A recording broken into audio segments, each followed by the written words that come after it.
We got ourselves a Trek 2011 WSD, which means women's specific design, Madone 5.2. This is an awesome little bike. I'm gonna do a unveiling of what I found and what I find when I dive into this and start breaking it down after this. Welcome to I Know a Guy Bicycles. Welcome to I Know a Guy Bicycles, hanging out with the guy. Hi, I'm Justin the guy. Obviously, I have a garage shop. Taking scary how to use bikes one bike at a time. If you like these videos, please like and subscribe. Welcome to the latest installment of This Old Bike on I Know a Guy Bikes, hanging out with the guy. Hi, I'm Justin the guy. Today we got a 2011 Trek Madone, and Madones were the next bike from the series of 5,000, 5,200, 5,500 road bikes that Trek had back in the 90s and early 2000s, and they went into the Madone series when they had a pretty big model frame shift change. So really break away from that and give it an actual name. I'm sure there was some market research and so forth, names better, the numbers, whatever the case may be. So the Madone is kind of like their sportier carbon bike. That's now falls, and today you got several different models of road bikes, right? From gravel to high-end fast road. So with Trek, the Amanda, that's their lightweight, fast go bike. It'll beat you up a little bit as a carbon bike, but it is fast and quick. The Madone is the other more, not endurance, but closer to that. It's still considered a race bike in that kind of geometry shift. And then you have the Dura-Ace, which is more of your endurance, which follows along the lines like the Roubaix and Specialized, that kind of thing. So it kind of absorbs a lot of the road vibration. Then you get into the gravel bike series and that kind of thing. But in 2011, this is very kind of interesting frame. Reason being, it has internal routing, which we'll go into detail with that either in this video or the next. Also for the brake as well. Gotta be very mindful when you switch out those cables. Check out this video for those particular issues or prepping for it before I detail it, or when you just switch out cables. It's great knowledge there. But this is also what they call the seat mass. This is kind of interesting little tidbit. But what we're going to do in this video is just kind of break it down and see if there's anything that I found wrong. It's one of those situations where, I do a lot of buying and I do sell the road bikes, right? But during that process between buying and selling, I refurbish. Basically, it's the same kind of concept. If you went to the bike shop after buying a used bike and going, here, fix it up. That's what I do. Basically, it's an overhaul. I strip it down to the frame. I detail the frames, which is a little more of an extra bonus that I do and got into recently. Then I'll replace the cables and the housing and any other parts that may need to be replaced to make it sure it's safe to ride. Well, keeping in that mind, a lot of used road bikes, I'm just trying to say the scary out of, but there's a lot of things that even I miss at the time of picking it up. So that's what I want to kind of dive into, just tearing this into and kind of doing an inspection. I have other videos that do the top 20 checklists. I know it's a lot of information, a lot of details. I also have a top 5 checklist that will help you get through at least the basics of looking at it, so you're not too horrified when you take it to the bike shop and they tell you that quote. It's like one of those things, you take it to the bike shop, that's their job, is to find everything. So anyway, that's basically what I kind of cover when I actually refurbish bikes myself. It's not just a flip, it's a refurbish. In other words, it's fully tuned and ready to go. Also, when I sell it locally, I have a fit area where I fit people to them to make sure, number one, it's the right size bike, which is number one thing you should be looking for when you're looking for a used bike.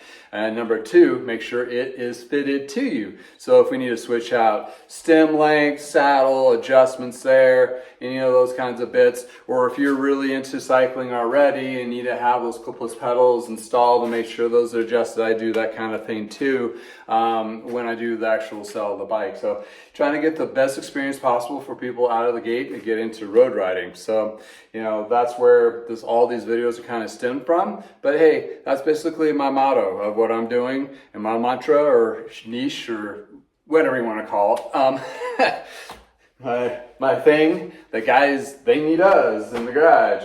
So anywho, what I do is first, when I dive into a bike, is like, I take off the wheels, and to ask real quick, when I was approached this person I was buying it from, it's like, hey, do you have any, know anything that may have happened to this bike or whatever? Like, oh no, it has a little chip over here, which is, not too terrible. I mean, you can check that out. And I checked it with my ring, and there's no thud sound, so it's just a paint chip, so that's fine.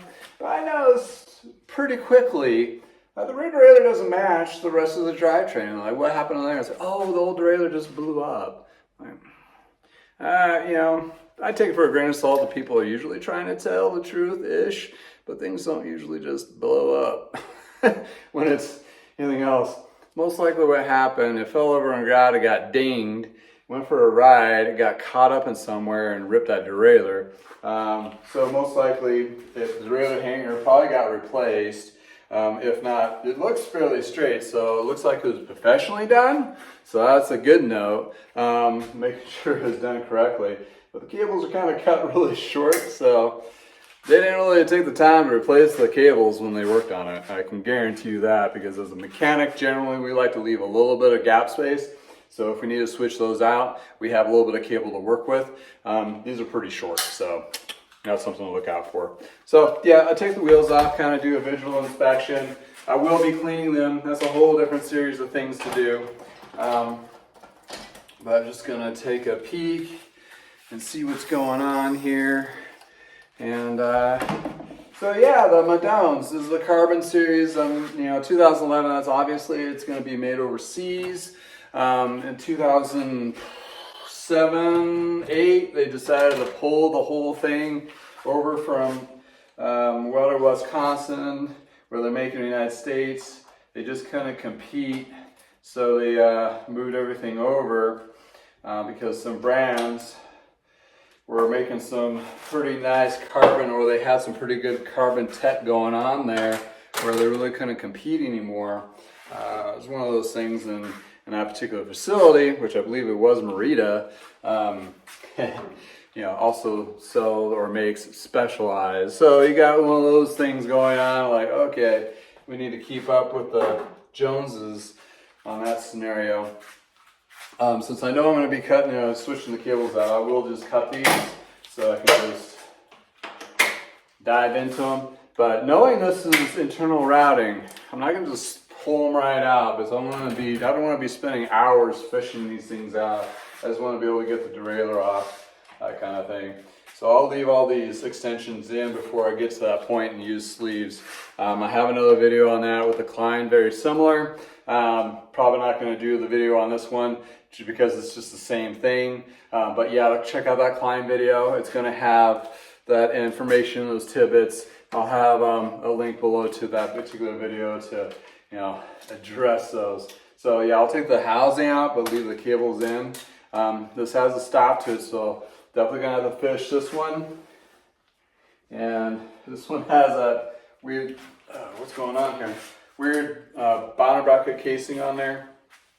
I'll have to do to address that. So just want to make sure I don't drop any of those cables in. If I do, it is going to be hours of torture, which I don't really enjoy doing. Done it a few times, don't want to do it again. But keep in mind the derailleur is technically a downgrade, a 105 from the Ultegra, which is not too overly concerned. At least they got the right speed, match, and length, so it's going to be fine. And difference between Ultegra and 105 is pretty minimal, so I'm not too concerned about that as a replacement. So we'll just, and what I'm really looking for, to be brutally honest, is I'm checking and see if the frame has any kind of compromise into it, because that is the most expensive lift. The most expensive lift is, one of those things where I'm taking the gunk off of the derailleur, if you're wondering, before I clean it. I can replace the derailleur, I can replace even a wheel or a stem, but if the frame's compromised, basically I have a bucket of bolts or parts, and then it's just scrapping it, which right above me I have a fair amount of frames I need to either repair or find a new purpose for. But anywho, that's what I'm gonna be definitely inspecting. The parts as I'm taking off, which doesn't seem too terrible during original inspection. And once I clean these, so yeah, first step is to take the bike apart. Second is take the parts and clean them in the sonic cleaner. As I do that, I also clean and true and polish and inspect the wheels. Then once the frame is cleaned and the parts are clean and the wheels are ready to go, then I just do the reassembly process and get the brakes, shifters, and everything back on. Then I string up new housing and cables, then do adjustments and new bar tape, and bam, I got a bike. So you're basically looking at probably 5 major steps when any mechanic's doing that particular tune-up, barring they don't do the detailing. Pretty much have not heard of any bike shops doing frame detailing. So what I do is definitely its own standoff, but I know they do a lot of, especially if they're reselling road bikes, they're probably doing a little extra cleaning to the frame and so forth, but I don't think they do the auto body detail cleaning like I do on mine. And also keep in mind on this particular coating of Ultegra componentry, I don't like to cook it too hot in the sonic cleaner. I usually start off with a cold sonic cleaner. I know it doesn't clean as well, but it won't peel off that finish. That's a little gold nugget there. You gotta be careful with these coated ones, so you're not damaging the too much. And that's why I do a 1:7 ratio of simple grain, so it's not concentrated.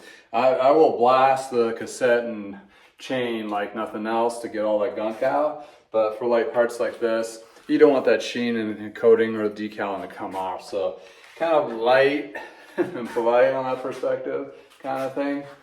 So tip this up, get to this bottom bracket. And this is a through bottom bracket, which I should probably do a little detail on this one. Let's do a little bit close up.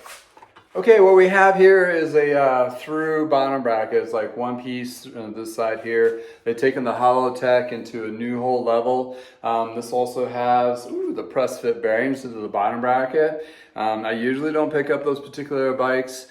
Reason being is the press fit bearing fits right on top of that carbon.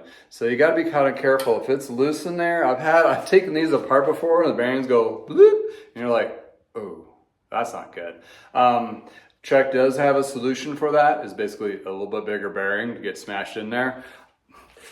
Not the greatest thing, but it works. But anywho, this is a through, and a lot of these do have those external bearings to the steel frames or other aluminum frames kind of thing. So this is what we're looking at, and how to take those off. You take it off on the other side. So you don't need too many specialty tools to take these off. So that's the nice part about it, but the other part is it's just a nicer upgrade kind of thing. The chain rings and so forth are going to be a little more expensive to replace and also to match, because they got color coding going on with the 105 Ultegra and Dura-Ace.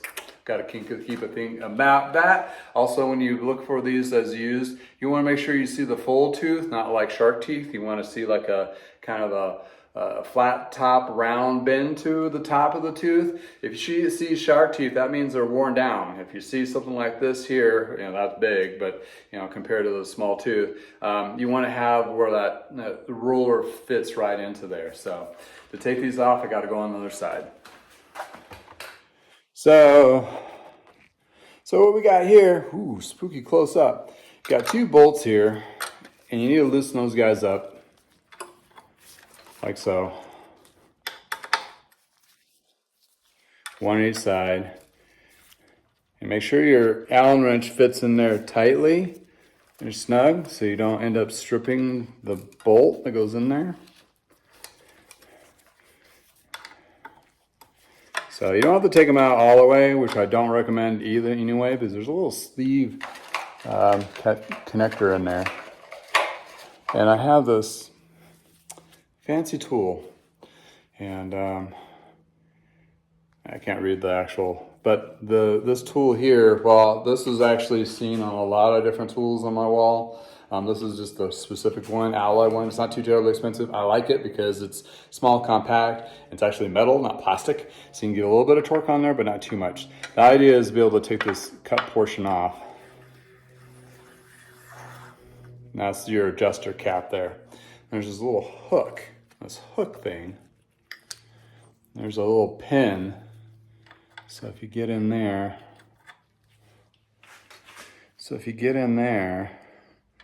the hook needs to go underneath and pop this out, like so.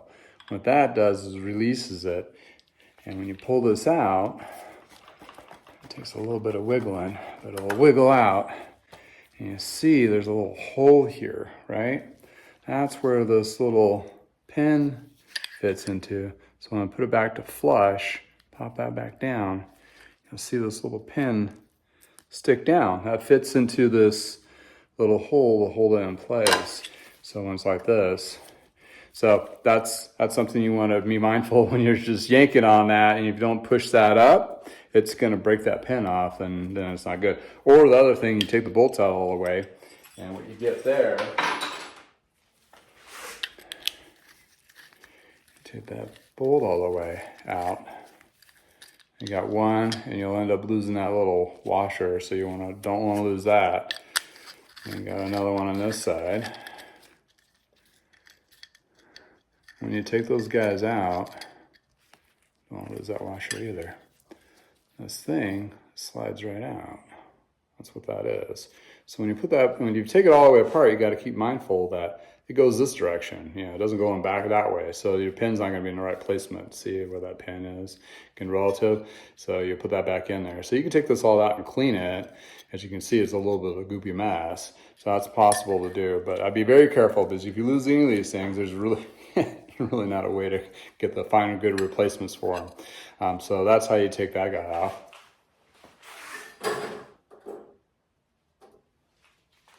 And basically, you just slide that out, and lo and behold, that bearing came right out on that side. So, got to make sure it's not wibble wobbly.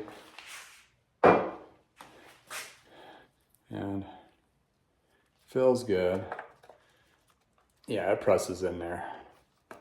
It sticks with the, now like I said, like I mentioned before, this is a press fit. So it press fits right onto this shelf here. And, oh, nice. This is not the actual carbon one. So this actually has, I believe, feels like a metal sleeve in there. Or maybe it is carbon. Let's take a look. Yeah, that's carbon. So basically this bearing presses right onto the carbon insert there. So bigger riders, more aggressive riders, those kinds of things, this could be an issue on a used bike. So that's something, I mean, it's really hard to tell. It fits there pretty snug, so we're good. But if it is the one that if there's a wobble in there, the carbon's been compromised a little bit, then you just get the bigger bearing, which you probably should be able to get at your Czech store. So that looks pretty okay. We're gonna be okay. We'll double check and inspect it and clean it and put it all back together. But as a first glance, we're looking okay on that part of it. So we got most of the parts off, we'll pull those bearings and clean them. You don't need to use a press fit on these particular bearings. You should be able to physically press them in. Some of the other ones are, so that's one of those things. And then when to double check, we don't want to pull these cables out until we're ready with the sleeves in there and tape those. But I'm going to give it a little wipe down here. Also, when you're out in the field, we want to double check and make sure the shifting goes to all of the gears and it feels smooth. If it gums up or tightens up, sometimes that means that old grease inside the old Shimano shifter sometimes gets gunked up. And a good sonic cleaning can penetrate and get that old grease out, and you can refresh it with like Tri-Flow Super or Superior lube, which works well. It's a lightweight lube that holds up and it stays consistency and it won't gump up over time, which is nice. So that's something to consider on that particular lube, and also for shifting, that kind of thing. So what I like to use to clean it up is diluted purple power, about half and half. And you know, you don't ever want to technically spray directly onto the frame with anything, lubes or what have you. So you just spray the rag first. And then I'm just kind of going to be cleaning it, getting the first layer of grime off. So when I go and use my polishing kit, it's going to not push that dirt right into the clear coat and so forth. So I want to get as much of this off by hand. It's not recommended to power wash these guys because, you know, like something like this in the bottom bracket, you power wash that and you might be compromising those bearings with pushing water into them. So, so power washing is not recommended at all, kind of thing. Light water, soap and water. When I say soap, I'm like dish soap, you know, Dawn Safe or something of that nature, to make sure it's, you know, not gonna tear up anything. So I'm just, while I'm cleaning, I'm inspecting and making sure any of the areas I'm not seeing cracks or extra chips, anything that's dinged I need to worry about. So I go through each tube and inspect them. So this is the chainstay here, chainstay non-drive side, seat stay. This is the down tube, or sorry, seat tube. And this is the down tube here. And you got the head tube up front, which I noticed that the housing has already been compromised, so I'll need to replace the housing there, which I was going to replace anyway. And you'll get scuffages of dirt underneath the cabling here, and it'll scratch it. So I'll clean that up, and I'll put some of my guy stickers on there to kind of prevent it from. And you know, see the dirt. You want to, when you're out there in the field, you want to kind of wipe that stuff off, because that's where I found underneath that dirt cracked frames and things like that. So that dirt can hide things, and people leave it dirty on purpose. So this is the head tube, and this is the top tube here. I already tapped this and saw it was safe. And you know, when I look at the bike in the frame like this, I was just looking at one side. Then I take it and I look at it the other direction. This way I get a good 360 view. Also looking underneath. So it has some of that paint scuffage that fell over in the garage, so that needs to be cleaned up. That kind of thing. I'm not seeing anything too terrible so far. And the other hidden areas of scariness that could be the inside of the chainstays, so you want to check that. Also, underneath. Underneath here, that's where bike racks sometimes clamp onto. Also underneath here, where rock and debris can chip up. And basically I'm using the rag. If it feels smooth, it's good. Sometimes the rag will catch on something that's been compromised, especially with carbon frays like a tree limb, so it'll stick out kind of thing. Now I try to vet these from original owners. Most cases, and some people are pretty cool about it. You know, if I do come across an issue, I can, you know, go back to them like, hey, did you know of this? And either we'll renegotiate a price or, you know, something. Not all the time, but sometimes, you know, if they're straight up. I've had people say, if you find anything, let me know, because they're, you know, honest about it, which is kind of cool. And that's the seller you want to try to find. Not the one that, like, I had one yesterday. Standing there really weird, like, kind of, I asked him straight up, like, is there anything particular wrong with this bike that you know of? And he's like, oh, no, it's fine. I'm like, I don't know, you know. Still bought it, negotiated down on the price a little bit. But we'll go into that one. as unveiling and see what we find that's scary. I'm sure there's something scary in there, but anywho. So just want to leave you and show you what this is all about, the masking seat post. So what they did is, this is a carbon, right? And this carbon frame, what they got going on here is this carbon seat mask. This is not your typical seat post per se. It's a mask. And how that works is slides off like so. And this is your height limit line here. And your carbon, this is basically the carbon frame. Usually it's internally. So this is the thing that goes over on top of it. You can still find these in the used market. I don't know if necessarily, there's like 2 sizes, maybe 3 of this one with different lengths so to accommodate a taller or shorter rider. Mostly, so technically you have, this is the highest it should go, and around the lower part, not as low as it goes. So the person that fits with this particular seat mask, you have that limitation. So keep that in mind if you see a bike that has this particular one.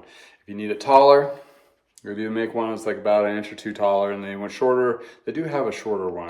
I don't think this is the shorter one. I think this is the medium one. It's been a while since I saw one of these, but so there's a couple things to look out for. Usually I kind of turn away on like the press bearing ones and also the seat mask ones. If they're kind of rough, you might get yourself into a scary situation. So this guy has not been used, and the person was original owner. It's been used a little bit, but they graduated to another bike, so I felt very more comfortable. Also, I know a little bit more about these, so I can actually address them. But for somebody like yourself that may not know, you can do the research, but you don't want to get yourself in a pickle or in a frame that doesn't fit. So you want to make sure, number 1, fits. Second, then you go look into everything else. So, anywho, that is this installment of This Old Bike. Thank you for spending time with me. Here's some pictures of the end product after this. Have a great day.